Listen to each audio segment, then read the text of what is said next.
咱头拄则看到台东的有机米是因为包装引起争议，即阵市面上嘛有真侪农产品拢广告讲家己是有机的。不过这有机的定义到底是啥？敢是无处农药都有准算，也是讲有带其他条件？而且即阵除了有机，阁有一项标示是友善环境种植，因之间到底对位无共？咱请有心解释互大家听。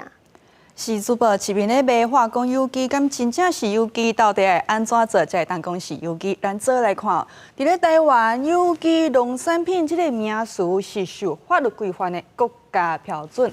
法律上对有机农业有定义哦，包括讲伫咧农作、伫咧森林、伫咧水产、伫咧畜牧这四大农产品咧生产的时啊，就要符合生态平衡，就要符合养分循环这两大原则。也化学肥料、化学农药、基因改造是拢总袂当使用，有符合这条件，就会当讲是公益的有机农业。不过，并唔是法律规定的有机农产品。要来做有机农产品，就要通过验证，对今开始的生产、加工、包装、流通这规个过程，拢要按照政府定的规范，敢若会当用政府公告的物质，袂当有基因改造，袂当有化学农药，袂当有化学肥料，袂当有动物药啊，也是讲其他化学品拢总唔通。所以来爱经过合格验证机构去验证，即马全台湾就敢若即间。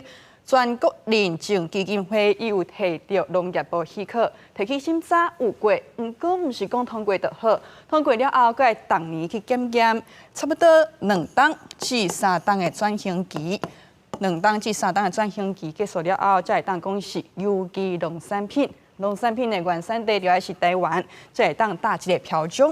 也即个标章就是有机农产品，有带有机农产品的包装，若爱标示有机，嘛一定爱注明证书字号，安尼才是正讲。准讲农民伊的种植啊，有符合头前咱讲的即个有机农业的条件。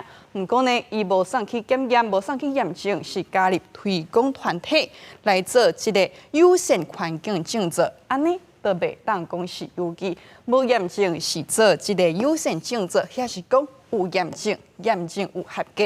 不过呢，也伫咧2档至3档的转型期当中，这2种啊，拢袂当用有机的名去卖农产品，嘛袂当使用有机农产品的这个标章。所以观众朋友，若是想要买有机农产品，一定爱甲标章认好明，有写有机，也嘛有这个证书字号，才是有保障。以上就是今日解破新闻，甲时间交等有主播。